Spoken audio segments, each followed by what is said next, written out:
What if I told you the woman you're seeing has thoughts that she's never told anyone? Not her best friend, not her therapist, and definitely not you. Now, that's not a knock on her or on you. That's just reality. But here is why it matters. A disconnected sex life is one of the strongest predictors of relationship breakdown, and one of the first places that people feel the distance growing. Now, one of the most powerful antidotes? Understanding what she actually wants. Not what she thinks she's allowed to want, what she actually really wants. Today, I'm walking you through 6 of the most common female sexual fantasies, what the research actually says, what they mean psychologically, and how to be the kind of partner that she would trust enough to tell. Stick around for number 4 because it is the one that makes men the most uncomfortable, but it's also the one that could change your relationship the most if you understand it. Number 1, multi-partnered or group sex. Let's start with the one that makes people the most nervous to admit.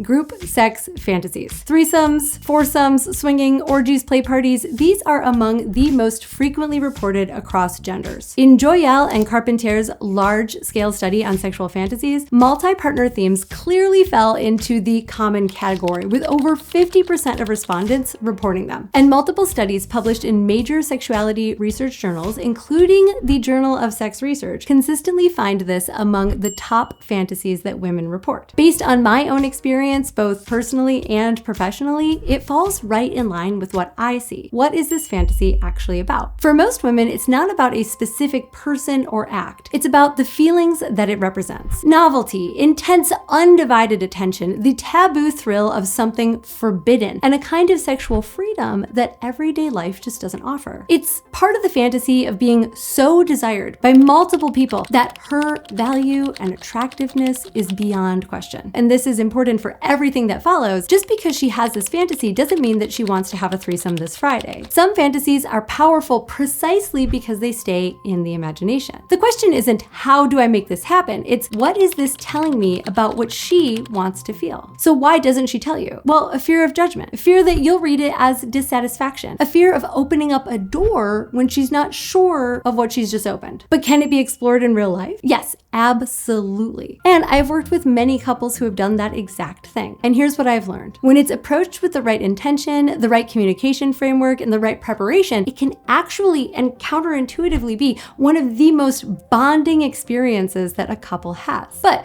when it's approached without those things, when there's no framework, no conversation, no plan for what happens during and after, that's where things go sideways. I've seen that too, more times than I would like to admit. The difference isn't desire, it's preparation. I actually built an entire course on this, and it includes something that I've never offered before. A live demonstration video with real people, meaning real bodies, and a real consent conversation on camera before anything begins. The link is in the description. Group sex fantasies are about being desired by many. The next one, it's about being desired by one person so completely that she can fully let go. Number 2, power exchange, dominance, and submission. This one comes up constantly, both in my coaching work and on YouTube and on Patreon, and I want to reframe it because I think men either underestimate how common it is or overestimate how extreme it needs to be. Research consistently puts submission-themed fantasies among the most prevalent for women. Multiple studies have found that more than 60% of women have had them. But this is not about recreating something aggressive or violent or pornographic. For most women, this fantasy is about 3 things: surrender, trust, and intensity. She wants to feel so safe with you that she can completely let go. She wants the experience of not having to manage, direct, or decide, just receive. I was coaching a couple once, and the woman said that she wished her partner would just take charge sometimes. His first instinct upon hearing this was to panic. He thought that she was asking him to become a completely different person and do things to her that would make him uncomfortable. But what she actually wanted was for him to be the one who set the tone, to lead with certainty, to pull her in and kiss her without waiting for her to give him a sign. That is the version of power exchange that most women are asking for, not the red pill version that some manosphere influencers present, one that starts with deep,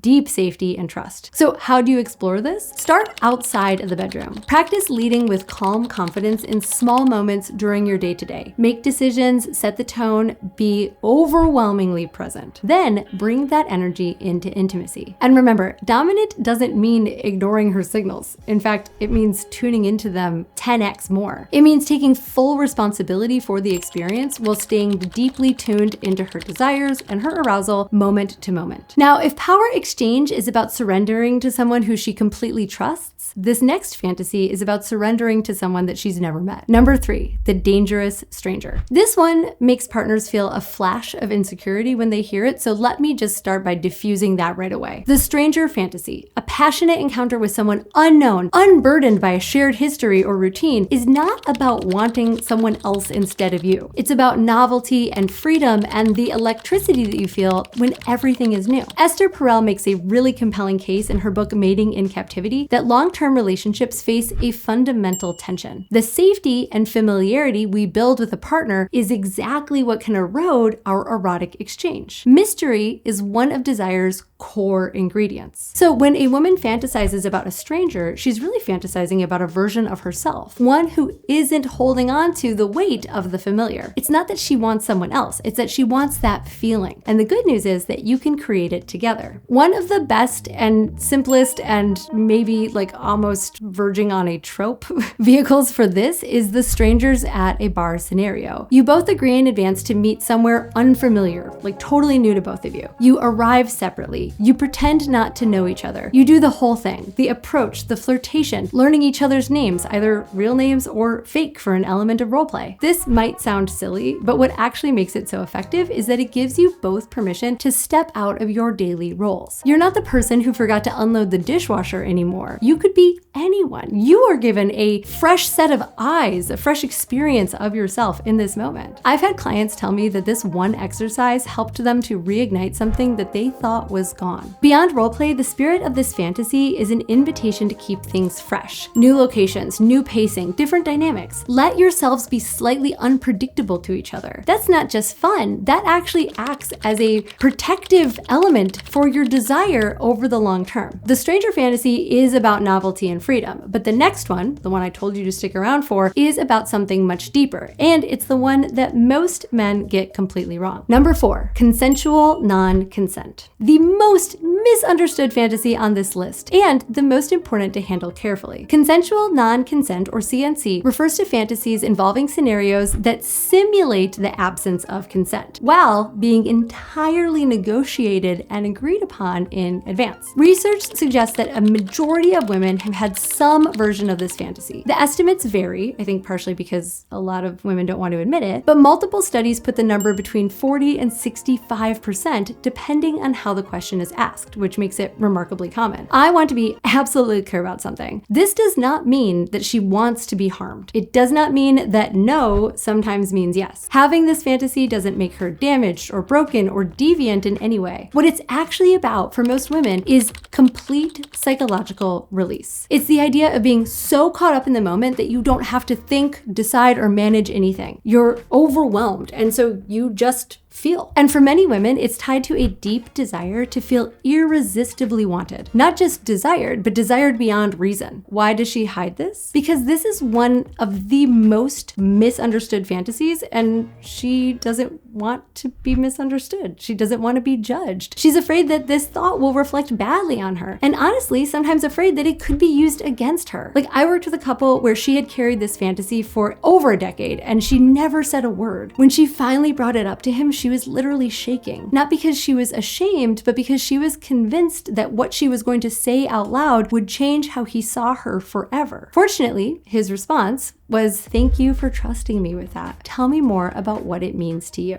And that one sentence allowed them to change their entire sexual dynamic. Not because they immediately acted on it, but because he made it safe for her to tell the truth. And once that door was opened, everything between them was able to shift. How do you handle this one if she wants to explore it? Well, you absolutely never surprise her with it, ever. Full stop. If this is something that she explicitly wants to bring into your sex life, it requires real conversations, well outside of any sexual context. You establish a safe word. You define clearly what is and isn't okay. You build in aftercare, the time after the experience where you reconnect and check in and process together. The entire container, communication, setup, check-ins, it's all a part of that experience. Done with that level of care, it can be deeply bonding. Done carelessly, it can cause real and lasting harm. And for some women, this fantasy works best exactly as that, a fantasy. Something she thinks about during solo time, something you two fantasize about through sexy talk, but something that fuels her arousal without her actually needing to do it. That's not a problem to solve. It's actually a healthy part of her sexuality. Your job isn't always to make it happen. Sometimes your job is just to hold space for it. Consensual non-consent is about feeling wanted beyond reason. And the next one is about being wanted in a different way. It's about being truly seen. Number 5, being watched exhibitionism. Exhibitionism fantasies, being observed, performing, being the center of erotic attention are remarkably common, even among women who present as very private in their daily life. The psychology here is actually very fascinating because at its core, this fantasy is about validation. The fantasy of being so desirable that someone can't look away, of having your sexuality be witnessed and celebrated rather than hidden and managed. Women are taught to contain their sexuality, to keep it private, to never be too much. So the fantasy of putting it on fully, like being on display, even just imagining that can feel so intensely liberating. Like I know a couple where the woman carried this fantasy for years and was convinced that something was wrong with her. But through exploration and discovering what it was that she really wanted, she discovered that her partner looking at her like she was the most beautiful thing he'd ever seen is what made the difference. That made her feel seen and celebrated. When you look at it through that lens, that's not weird, that's just human. So how do you explore this? Start simple. You can do this yourself. Start with presence. The next time that you're intimate, slow everything down and look at her, like really look. Tell her exactly what you see and why it drives you crazy. For a lot of women, that experience of being watched with desire, not just glanced at or studied or ogled, but like looked at, deeply seen, is the core of what this fantasy is about. You don't need props for this one, you just need presence. But if you do want to take it further, you can explore with things like mirrors. You can explore angles where one of you gets to perform for the other. You can even take pictures together. But if pictures are on the table, make sure that you have a conversation about it first. Who stores them? Where they live? What happens if things change? That conversation is a part of the experience. It is what builds trust so that you can go into it and feel good about it. It should not be an afterthought. Now, here's something else that's interesting. Exhibitionism is about her sexuality being witnessed, but this last fantasy is about a different kind of curiosity, and it may be the one that she's most nervous to tell you about. Number 6, same-sex curiosity. Research suggests that a majority of women have had fantasies involving other women, and many of those women identify as straight. Female sexuality tends to be more fluid than the rigid categories that we've been taught. For many women, same-sex fantasies are about finding out what women are like, the softness, a different kind of intimacy, something that feels on a level completely distinct from the kind of sex that they've been experiencing with men. Some women who have these fantasies do identify somewhere along the bisexual spectrum, and that is completely normal too. It is a wide and ever-changing landscape. But for a lot of women, this isn't a statement about who she loves or how she identifies or who she's romantically attracted to or committed to. It is an expression of erotic curiosity. Now, why does she hide it? Mostly because she's afraid of how you'll react. She's worried that you're gonna jump immediately to logistics, like, so does that mean we could have a threesome? Before she's even finished her sentence. Or that you might see her differently. You might define her by it. You might think it's a bigger deal than how she sees it. And for her, it might just be one thread in a much